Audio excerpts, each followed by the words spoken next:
thank you for coming out here today. It's such a beautiful day out. I wasn't sure anybody would show up. They'd be in the garden or doing something else. But I'm glad you're here. This is a really important subject to me, and I hope it stimulates some thinking for you. That's really what I'm trying to do today, is to get you say, I hadn't thought about it that way, or maybe I should think about this like this, and in some places you might completely disagree with what I'm going to say, and that's fine. I'll tell you a little bit about myself first, so you understand where I'm coming from, because I always think that's important to know sort of a little bit of the background of the speaker, because everybody has their own lens and filters that they look through things with. My name's Doug Peck. I live not too far away from here in Southborough. I've been there for 40-something years anyway. I lose track of the small numbers. I had a career in corporate America for about 30-something years before I ended up working in senior care in 2011. In 2011, I bought a franchise called Seniors Helping Seniors, where we do home care, we work with people in facilities and at home, and all of our staff are seniors themselves. And by seniors, we keep very strict to that. We have some kids that are in their 50s, but most of our folks are in the 65 to 75-year-old range, and some are in their even early to mid 80s that work part-time for us. It's a paid position, but everybody that works there tells me they tend to get more out of it than even the clients themselves. But I'm not here to sell the business. I just want to give you a perspective. We work with hundreds of seniors on a regular basis. I've worked with hundreds of seniors personally. And so a lot of my experience, a lot of what I'm going to talk to you is based on that, plus some reading material. I'm going to hand out a reading list at the end. I've been to a lot of conventions and other things on aging. What interests me about aging is that when I was in human resources, one of the things that I wanted to know was why were some employees more successful in the company than others? What kind of traits did they have? What did they do or not do that made them successful? I got started the franchise for two reasons. One, I was getting older. I was 64 at the time, and I saw a lot of my friends were also looking for work and having a hard time finding it. And I thought this would be a good part-time job. The other is I had been working with, my father had passed away. I was the oldest sibling as well as the closest one, so I ended up taking care of her for 4 years. And I realized how involved it really got. And when I started my franchise and started working with people and working with seniors, I began to ask myself the same questions. I saw some seniors who I thought were really aging well. It's not that they were in perfect health, but mentally they were staying sharp. They seemed to rebound from situations that I saw others not doing so well with. And I saw that it really wasn't the people that had the most money or the nicest homes.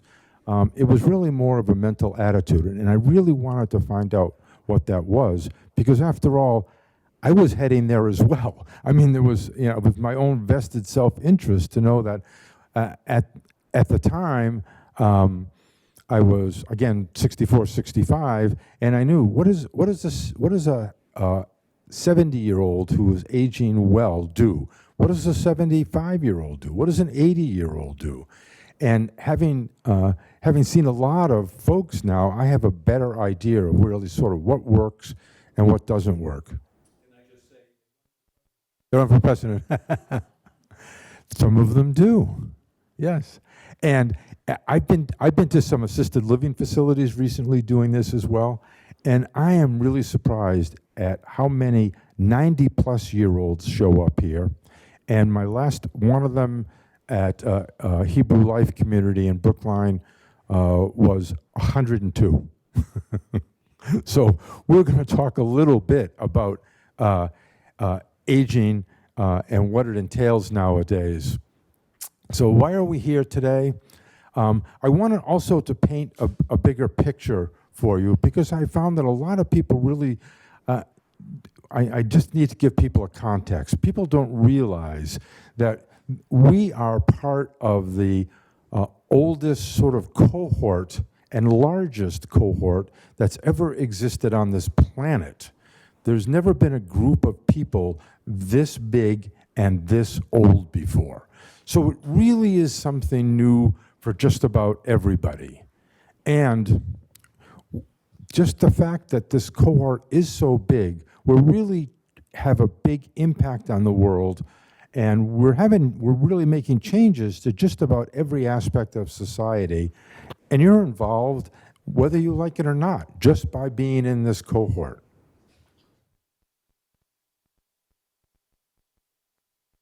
So as an example, 1 in 6 people in the US are over 65. Massachusetts has more residents over 60 than they do under 20. Think about what that means to towns and cities everywhere to have this older population. It really is causing people to rethink how they do just about every aspect of business. And it's just at the beginning of it right now, because as a cohort, the age group, this older age group over 65, is generally growing at double digits. And kids that are in elementary school, middle school, and even high school are growing at single digits. As a matter of fact, the birth rate in the US has dropped recently. So there's a lot to be said for older adults. I took a quick look. This was my, I looked up Wellesley this morning. I come from a town, I live in Southborough, of about 10,000 people. Wellesley's got around 29,000 people. 34% right now of the town is over 50. 4% are over 80. I pick 80 or in that area for a particular reason. Now, obviously, the census does as well. 4% is a pretty big number. 4% out of 30,000 people is 1,200 people. That's a lot of people. And I think one thing everybody is finding, particularly in senior centers, I'm chairperson of our Council on Aging in Southborough, is that as people age, they have more complicated issues. You know, it's not just one thing, it's multiple things. I also do some volunteer work with the Alzheimer's Association. And one fact that I was on a call the other night is that people over 85, there's a 1 in 3 chance of getting Alzheimer's. So if you take 4%, now you're at 1,200, so that means there's a possibility that 400 people in town have Alzheimer's. And how do you deal with all of that? You know, these are the kind of issues that people are facing as we age. Again, I don't say that to depress you, I just say that to give you a broader view of what's going on. Because I know from experience, most people don't have that understanding, particularly those in government. In spite of all that, one researcher, and I've seen others, have called longevity the most important event to happen to Homo sapiens. As we look back, why is it doing this? You know, as we look back, my slides seem to be out of order a little bit, but again, every part of society is going to change when we want it to or not. We're going to look at the impact on the individual, and we're going to look at the impact that the individual has on the community. Because it's not just the gross numbers, sort of the macro world, it's also about the micro world. And each of us, I think of as sort of a micro world. And when I talk about community, I do mean, you know, a close community. It's hard to have a big impact with so many people on society individually, but it's important.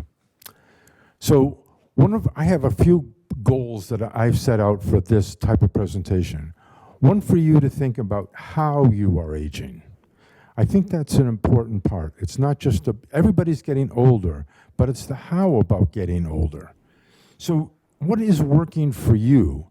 And I look around, everybody's different ages, everybody is on a journey of aging, but they're all at their own specific place.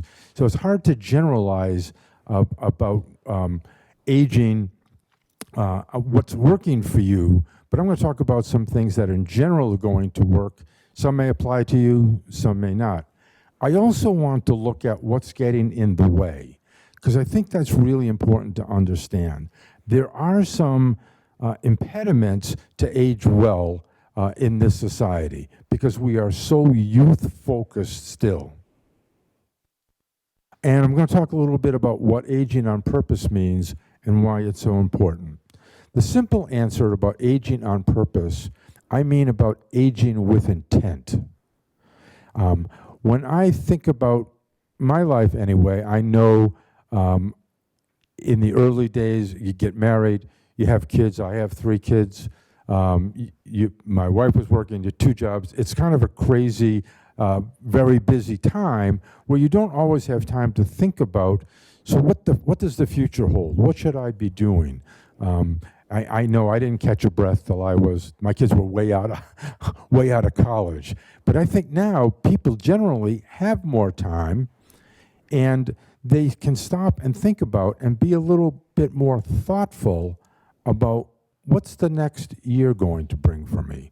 What's the next 6 months? Where do I see myself in 5 years? What do I really want to do? And some of the things that get in the way prevent you from thinking about some things, and you may not even realize it.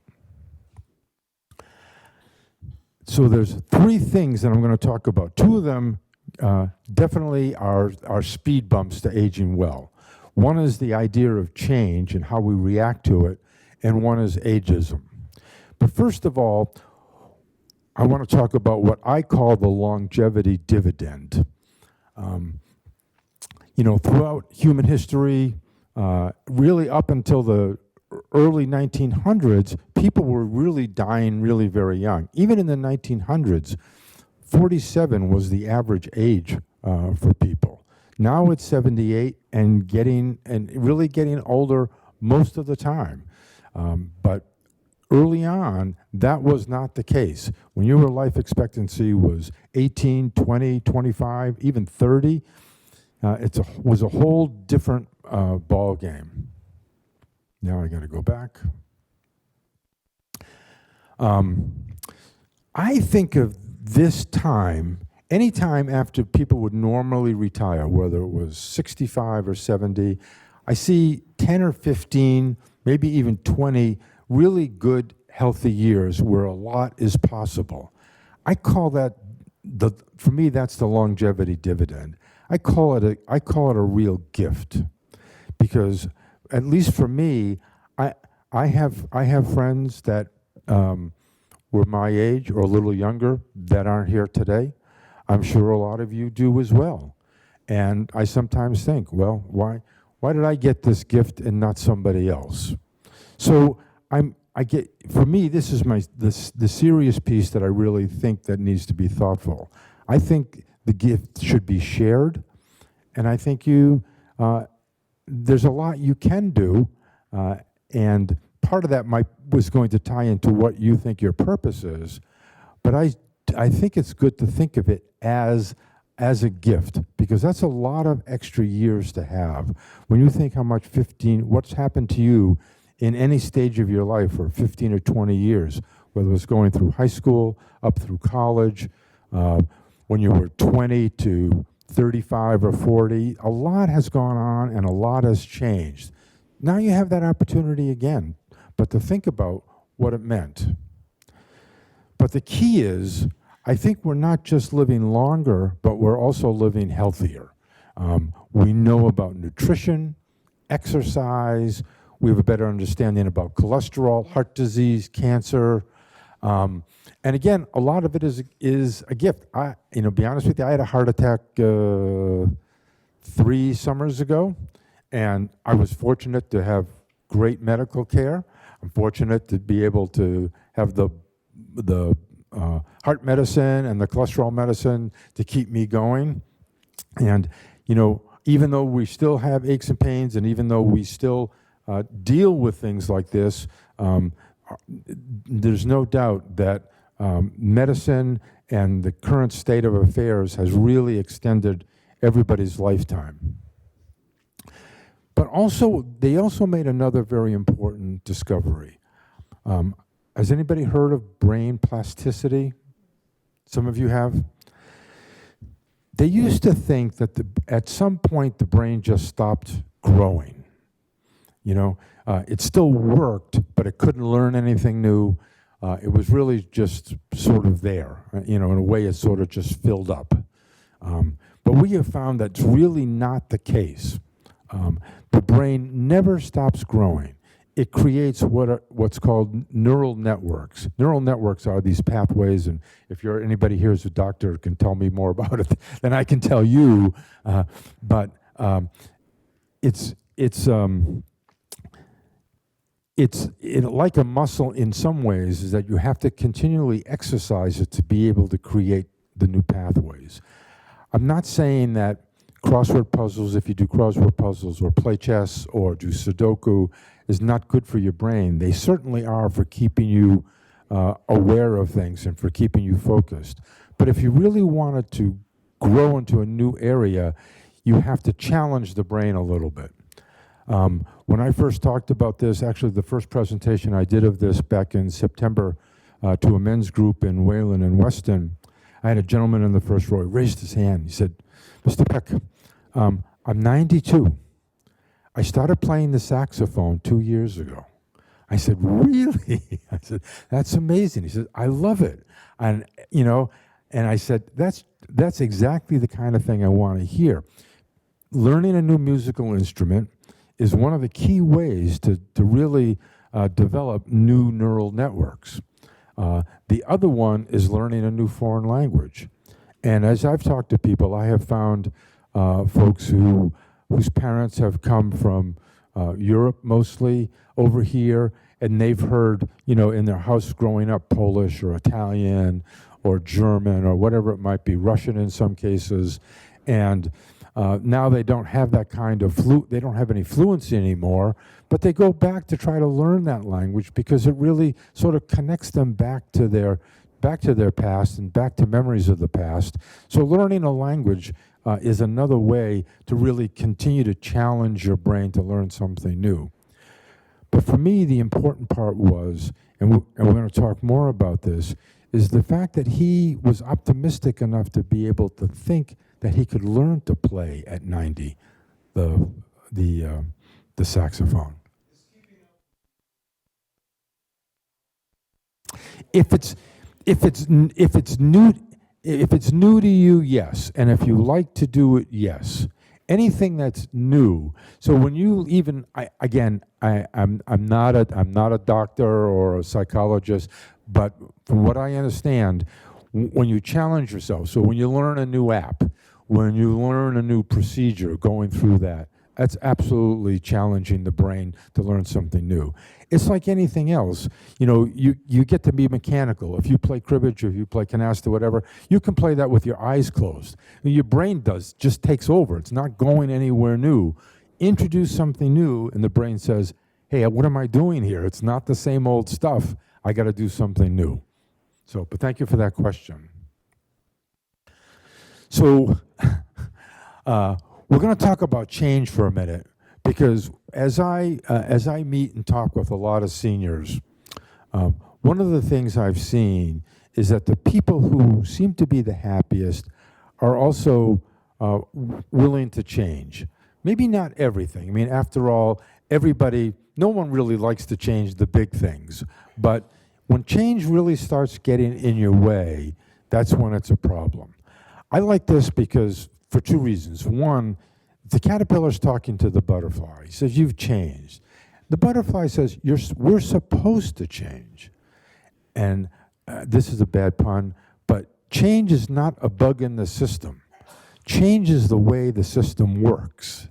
And I know we don't always like to hear that, but I will tell you, bottom line, if there's a line between someone who's happy and someone who is not, it's their ability to change in some regard. Not in every instance, but in some regard. One of my first clients was a woman, a widow who lived in Weston. She lived in a beautiful home. She had a pond in her backyard. She had every material advantage that you could want, and she was miserable because she complained about things all the time. I can't drive anymore. I really want to drive. I hate that kind of thing, and just went on and on about everything. And I would talk to her and I'd say, you know, this is not working for you. You know, it's making you miserable. I was never able to convince her differently, I'm afraid. But when I've seen a lot of other people who really are happy in a way, and they feel fulfilled, and they have multiple things wrong with them. You know, they're dealing with stuff all the time. They're not nearly as well off. So you really, when you think about it, I would say to yourself, sort of assess what things are you willing to change? Where is change sort of blocking you from doing something that you really want to do? That's the main point. The other, and this is really my own opinion, why I like this is, you know, the caterpillar is really metamorphosized into something completely different. It's no longer a caterpillar. It doesn't look like a caterpillar. It can't go back to being a caterpillar. It doesn't want to wish they could do the things that a caterpillar did. He's doing things that a butterfly does now. But it's a really different existence for him. And I really think as we reach a certain age, it's different than what went on in the past. You can have a very different viewpoint of things. I think it's less competitive and more cooperative. I think there's a lot of differences, again, depending on who you are and where you came from. But I really like to think of it as you really have metamorphosed into something unique. It's not the typical caterpillar anymore. So that's my spiel on change. Only because I've seen it so many times in so many people, how it gets in the way. This is the other big thing that gets in the way, and we're all very susceptible to it because we've been around it for so long. You know, it just seems to always have been there. This is one of the definitions of ageism that I really like. Ageism is when you believe your younger self is better than your older self. Think about that for a minute. If that's what you think, you're not going to try anything new because you say to yourself, my younger self could do that better. Or maybe you've, stopped hiking because, when I was 40, I could really go up and down those mountains without giving it a thought. Now, it's a struggle, So it really prevents you from thinking about what it is you're capable of doing. And by the way, they're all negative beliefs. Everything about ageism is about negativity. There's nothing positive about it. I'm sort of the grump sometimes in a room when I'm with groups of seniors. Somebody tells a joke that I really think is ageist. I will tend to call them out on it because I think it has a very delirious effect on people and on how they think about themselves. I mean, we all know what a senior moment is, right? You go in the kitchen, you come back out saying, I don't know what I went in there for. You call that a senior moment. See, I don't think that's funny. I think you should start going into the kitchen, and I'm waiting for someone to come out with a beautiful cake and say, I just had a senior moment, I baked this beautiful cake. Make it about good things. It doesn't have to be negative. Make it about good things. The other piece about that, and I'm going to talk about society in a minute, is, you've heard the term silver tsunami, right? That's this wave of us adults coming upon the society. Well, think about it. Tsunamis are never good, right? What do they come and do? They come and destroy the beaches, the countries, the islands, wherever they are. And that's how a lot of people see seniors as well, because they've never seen such a large group before or such an old group before. Which really brings up to the point that aging is a mental process, not just a physical one. They are sort of mental maps that you have in your head, pictures or stories we tell ourselves about how people will behave and what they can and cannot do. I go back to my gentleman. His mental picture is that of the saxophone is that 90-year-olds can learn to play the saxophone. I bet you ask 9 out of 10 people that were that age, they say, no, 90-year-olds don't play the saxophone. That's just crazy to start it at that age. They never would have even thought about it. From personal experience, this is what happened to me. When I was 70, I was looking for a new exercise program because I was sort of getting bored with what I was doing. I mean, I bike, I kayak, and I play tennis and stuff like that, but it was just getting to be a little too routine, so I wanted something new. I had done yoga. I'd started yoga way back in the mid-'70s, but it still wasn't enough for me. I sort of been off and on with it. So I looked around, and I started a martial art called Krav Maga. Has anybody ever heard of Krav Maga? You have? Yeah. It's the self-defense form that's taught to the Israeli Defense Force. And where I took it, they also combined it with Muay Thai kickboxing. So it was a really very physical sport where you're punching people, you're getting punched, you're kicking people, you're getting kicked, you're wrestling people. You get the idea. My kids thought I was crazy. My wife was pretty sure that I was. 70-year-olds don't do this. No, I don't think there was anybody in the class less than 40 years younger than me. I mean, I had some kids that were just graduating high school there. So, but I loved it. It was 2 nights a week. I worked really hard. I sweated like anything. And then COVID came. And that unfortunately stopped everything. So I couldn't go near the place, not particularly with the younger group there. And I haven't gone back to it, but I'm still looking for something that I can do that would be challenged as much. I really thought it really helped me. It improved my balance. You try kicking somebody when they're moving, and you see how well balanced you have to be, or ducking a punch, and it was a great aerobic exercise. So, and really improved my reflexes a lot.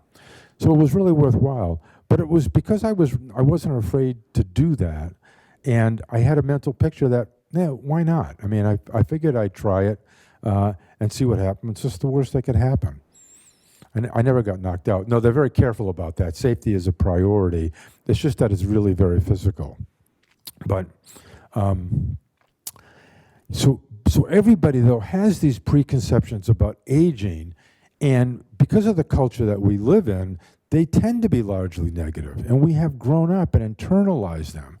And I'm giving you samples of these right now, but I want you to think about your own experiences. Where has that really affected you? And has it affected you so it has kept you from doing some things that you might otherwise have done or started?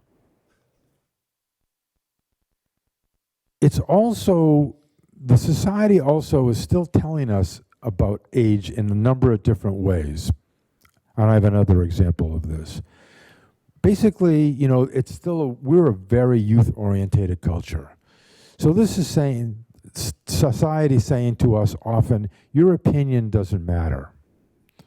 You're irrelevant. Oftentimes, people feel invisible, and you're no longer useful. And if you're no longer useful in a society that values the new and the useful, then you're invisible. I have a good example of this that really set me off. In our town, we have a transfer station. Do you have one in Wellesley? I don't think so. Well, it's a transfer station where you can take all your waste to, and we have 2 sheds where you can put up things that people take, et cetera. I do that because I like the social aspect. There's a lot of people there on Saturdays. You go and talk to meet a lot of folks that you don't normally see, or you have it picked up. Our transfer stickers cost us, I think it's $270 a year. But if you're over 65, you get them for free. So I was looking forward to being over 65 for that alone, with cheapskate. But this past summer, I've been away most of the summer, and you need a new one by September. I sent my wife in with the registrations to get new stickers, and she came back out and said, they cost $40. I said, what? I said, no, they don't. They're free. She says, nope, they changed. It's going to cost you $40 now. I was pretty upset. Not just for the money, but so one advantage of being in the council, I'm sort of a part of the town government. So I emailed the chairperson of the select board and the vice chairman, and I said, I want to meet you folks for coffee. We need to talk about this. And actually, I didn't even say we wanted to talk about this. I said, we should get to know each other a little better. And so I met both of them for coffee, and I told them both the same thing at separate times. And they were actually really pretty surprised by it. I said, so what was your thinking about, charging seniors? And the first thing out of both their mouths was, well, we thought you could afford it. Oh, okay, maybe we can. Maybe there are some people in town that really can't afford it, but okay. I said, but why didn't you tell anybody about it? Why didn't you come to the senior center first at all? It never crossed their mind. It never crossed their mind, both of them. And we have 3 people on the select board that are seniors. So I said, you've just really treated a whole group of people as invisible, as opinions that don't matter. And by the way, out of the 10,000 population, we have 2,300 people over 65 in Southborough with the new 2020 census. That's a pretty large number of people that you just treated as irrelevant. I will give them credit. They really listened to that, and we're sort of moving on and doing some other things together. But here again are people that were seniors, that were active in government, making really, I think, important decisions about things, and they were acting in an ageist fashion, not with intention, but still, that's how it came out. So we're going to leave ageism for a minute and talk about some of the new research being done. By the way, up here afterwards, if you like, I have a bibliography of many of the books that I've read and used putting this together. I'll give you a copy of that afterwards. This is from one of the very first books, where they're really finding that longevity is determined not just by gender or income or social background, it's how you think about and approach the idea of aging. So now you can begin to think, if you have negative thoughts about aging, what that affects. It's not just affecting you getting mad like I was. If you begin to internalize it, it affects how long you live, actually. Becca Levy is the first book that I have on my list. It's called Breaking the Age Code. And she's been doing this since the 60s. She's a psychologist from Yale. But she says, people with positive perceptions, and by positive, I interpret that to mean sort of optimistic perceptions of aging, perform better physically and cognitively than those with negative perceptions. What she also did to show you how powerful it is that she took one group, split them up, gave them each the same memory test, and also watched, they had people observe how they walk, because you can tell a lot about the physical state of a person by the gait that they have. And for the first group, she gave them 10 minutes of positive subliminal messages about aging. To the other group, she gave 10 minutes of negative subliminal messages on aging. And then she retested them.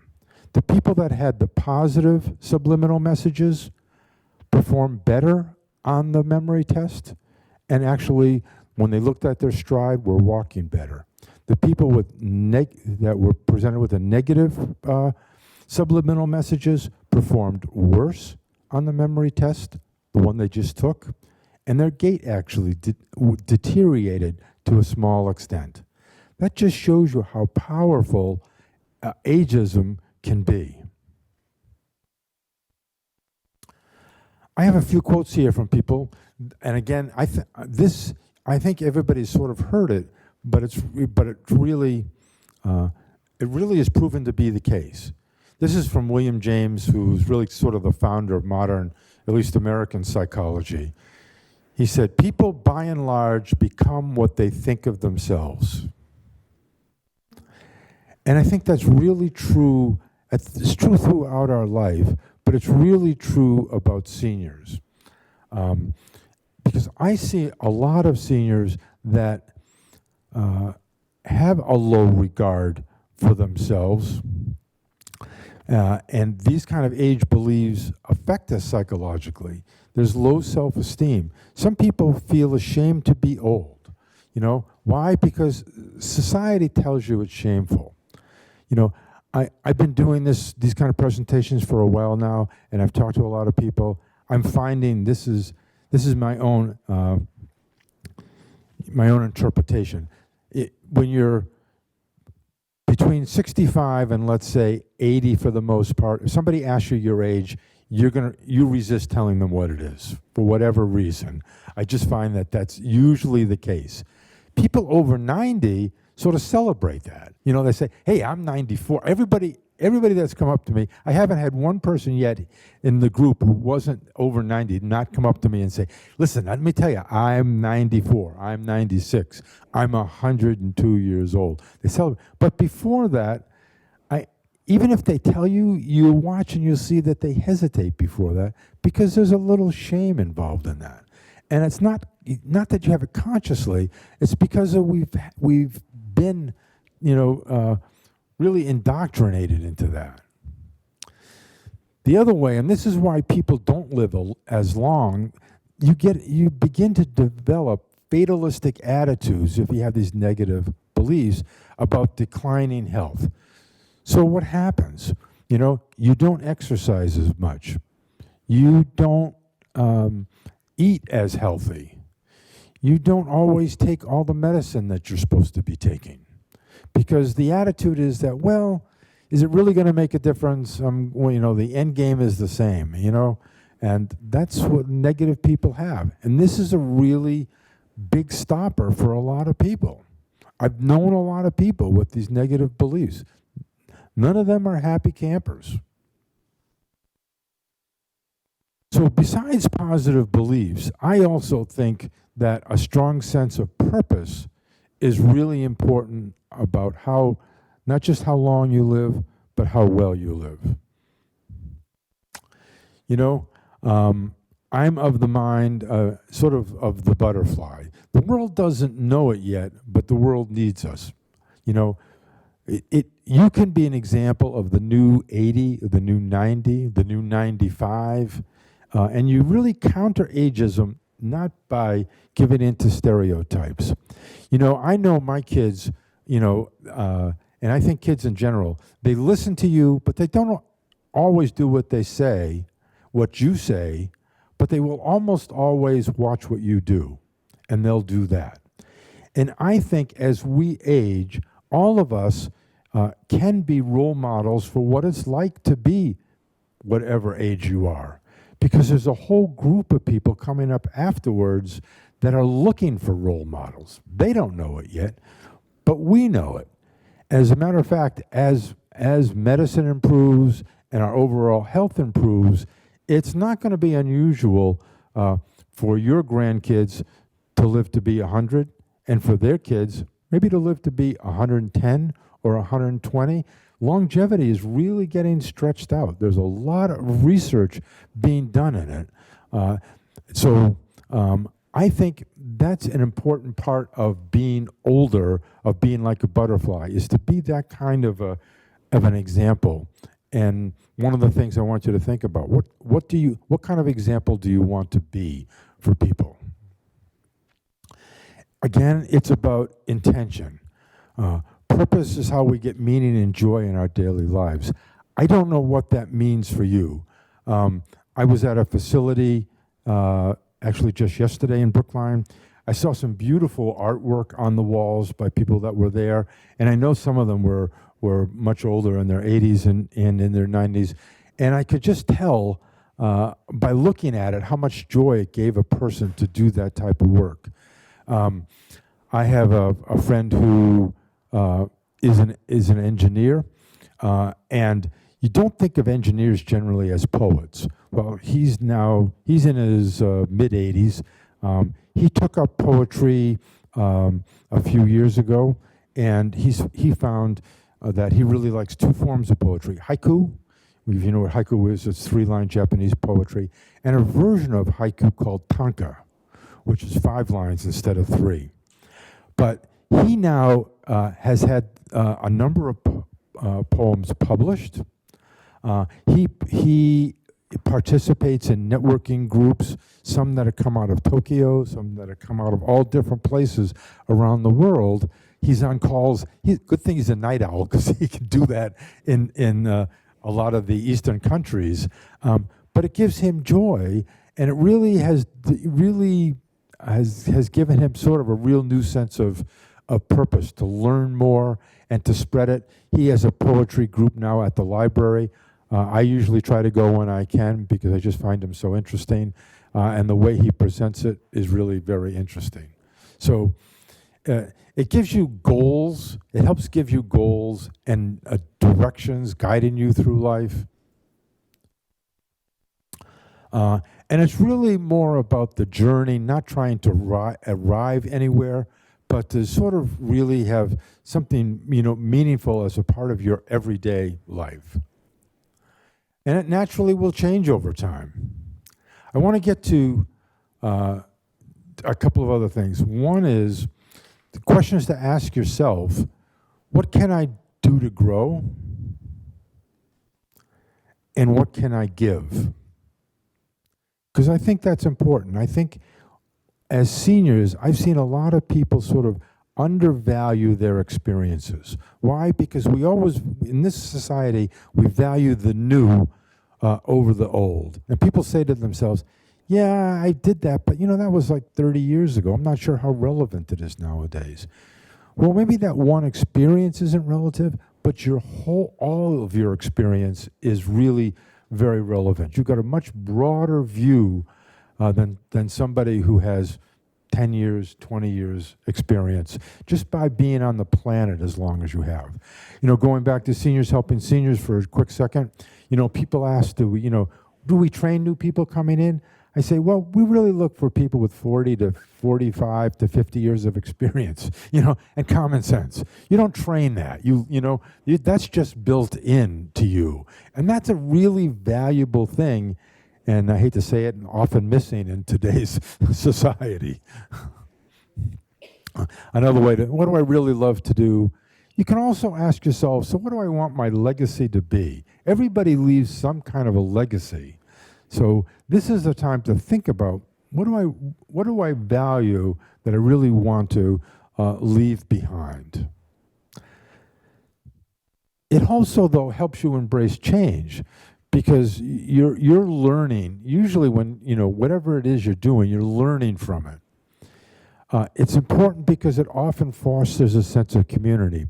When I did this at another facility, I had 4 or 5 people say, when I talked about learning a musical instrument, they say, oh, I've heard about people learning to play the ukulele, and there are groups in senior centers. That's a wonderful thing to do. Social connection is so important when we age. I might do a whole another seminar on that, because it's really coming about to found to be also one of the single most important things you can do is have healthy social connections. And having a sense of purpose really helps you foster that. So I have two other philosophers, American philosophers, that I like to talk about. This is Muhammad Ali, who was a great humanitarian, by the way. Service to others is the rent you pay for your room on earth. And I really think that's important. Again, I come out of the company Seniors Helping Seniors. When people ask us what we do, I say, we're really like a friendly neighbor to somebody, because neighborhoods now are really gone for the most part. Even if you still live in your old neighborhood, I guarantee you a lot of neighbors have moved away, they've passed on, they've gone to live with kids, they've gone to facilities, whatever's happened to them. But, you still live in a community, and some kind of service to them, I think, is really important. And I don't mean necessarily just driving or whatever. I mean, even in a senior center, when you come in and you see somebody that you haven't seen for a while, a nice compliment even goes a long way. I'll give you that back in a minute. I had a situation. I go to a lot of networking events, and I see a lot of people. There's a lot of people. It's called the Senior Service Network. We have elder attorneys. We have financial people. We have social workers and everything else. It's usually a pretty big group, 40 to 50 people. And you see them sort of from a professional basis. Well, one day a few years ago, they're usually early in the morning. This was probably 8 o'clock in the morning. I'm sitting there drinking coffee, and I just wasn't quite feeling myself. And a woman that I had met a number of times, and we talked professionally, came over to me and sat down beside me and said, Doug, you just don't look like yourself today. You're not acting like yourself today. And I was a little startled, because I'm saying, I didn't know she noticed what I was doing every day, and she had. But she sat and talked to me for a while. I said, look, if you ever need to talk to somebody, feel free to reach out, etc. And it was just so very authentic. This was probably 5 years ago, and I still remember it. It's really important just sometimes to do the little things. It doesn't always have to be the big things, and service can be that, just that small thing. This is my other favorite philosopher, Dr. Seuss. To the world, you may be one person, but to one person, you may be the world. And that's what I mean as we talk about sort of changing society. Yeah, we're changing it in a lot of ways, but you can affect change on somebody, whether it's individuals. Usually it's an individual, and it doesn't have to be a big thing. It just has to be I hate to say random act of kindness, because I don't think kindness should be random, but I think you can still spread a little bit of kindness around is a way of helping the community in general, because it really does spread quickly. So here's some other things. Just you can leave. You see somebody, if you can't talk to them, leave an uplifting note. Show a little bit of empathy and understanding. Teach a hobby or a skill or a hobby.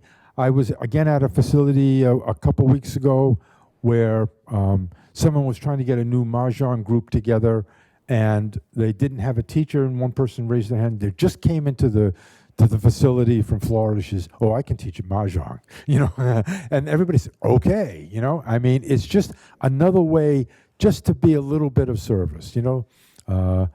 Share uplifting stories.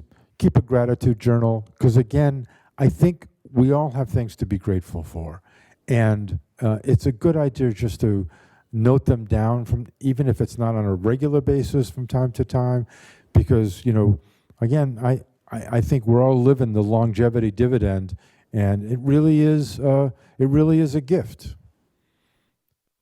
These are just some of my takeaways. Take the time to be thoughtful about what you're going to do. Be positive and optimistic. You'll live longer and happier. And for me, You're still here for a reason, even if you are not sure why. I really think that's important. We don't always get the answer to that, but I really do think that we're still here for some reason. So if you want to do a little self-reflection, you can ask yourself, so out of my current attitude, what's an asset? Is there something going on that's a liability? And do I consider myself a good neighbor? What beliefs about aging or about how people learn or about something are holding me back? Again, what are you grateful for? When was the last time you did something for the first time? Not something big necessarily, but just anything. If you think about it, are you getting happier now? Are you happier today than you were a year ago? Or are you getting unhappier? Are you feeling more fulfilled or less fulfilled? And the bottom line is, what are you going to do about it? So I want to give you the answer. It's 7.5 years. That's what Becca Levy in her surveys and all her work has determined. People live 7.5 years longer with a positive attitude rather than a negative attitude. That's not an insignificant number. And I think a lot of it has to what we talked about before. People with negative attitudes, they don't act healthy. They're not out walking. They're not doing 10,000 steps. They're not even doing 5,000. They're sitting around. They're not eating as healthy. They're not taking all their medicine. They have an attitude that just is not thinking that the future still has a lot to hold for me. And lastly, age joyfully.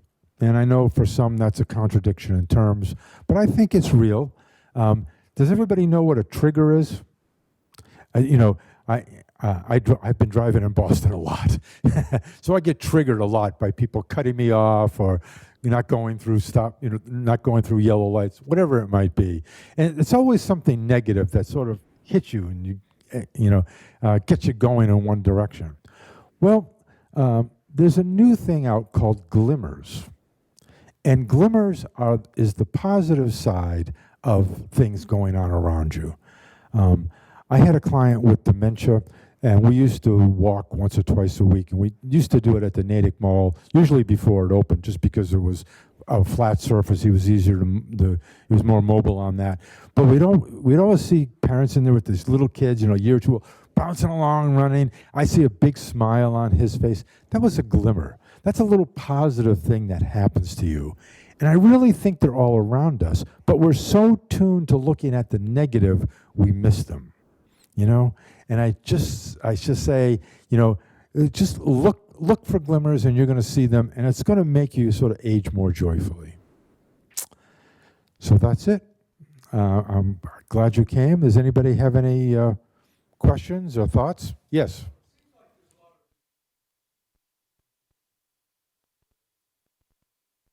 Yes. Oh, it's absolutely the case. As a matter of fact, if you let me get my phone for a minute, I can give you the name of a new book that actually is coming out in the end of next month that talks about social health. And it's called The Art and Science of Connecting. Why Social Health. Could you repeat that? Yep. The Art and Science of Connection. Why social health is the missing key to living longer, healthier, and happier. So that's another reason why I think senior centers are really, important places. Social health is a whole new idea, and it's a very interesting one to think about the connections that you have and how some people will go out of the way, are good at making connections. Other people feel that they're not so good at making connections. I'm terrible at making small talk. I hate to go to a party or something where I just have to chit-chat with people. But I know it's important. Once I get there, I usually end up talking to somebody that I find very interesting. I belong to a big men's group in Southborough now, And they told us we could never get a big men's group going. It was always the women that had the important social groups. It's called the Dull Men's Club. I don't know if you've ever heard of it or not. But let me tell you this. They're hardly dull. We have one gentleman there who, these are almost all live in Southborough. Some live in surrounding towns. He spent 50 years with the Boston Symphony. He was their prime viola player. So if you can imagine the life he led, all the people that he saw go through, he played with the Boston Pops because that's what they did a lot in the summer. Amazing, amazing folks. We get 35 to 40 people every Friday, men. It's really amazing. And I can see the impact it has on these folks who don't necessarily get out and have a lot of other social connections. So it's really becoming an important thing that you also need to think about. That's why I think I might do another whole thing on social connections. I think back when